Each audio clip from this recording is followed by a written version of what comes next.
This week, Dr. Pete Kunkel joined us and shared his heart about what we should do in response to what Jesus calls us to do. So in John chapter 5, Jesus goes and finds a paralytic man where all of them are sort of hanging out, and he asks him, do you want to be healed? Which seems like an odd question. But if you know the culture at that point, everybody was sort of taking care of them. They didn't have to work at all.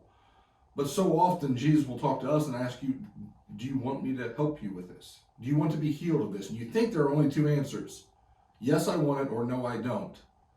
But when you follow through in there in John chapter 5, you realize he avoids the question because it takes some effort on his part to make the miracle happen.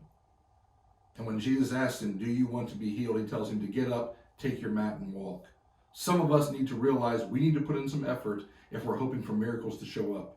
You join us this week as we start talking about transformational prayer.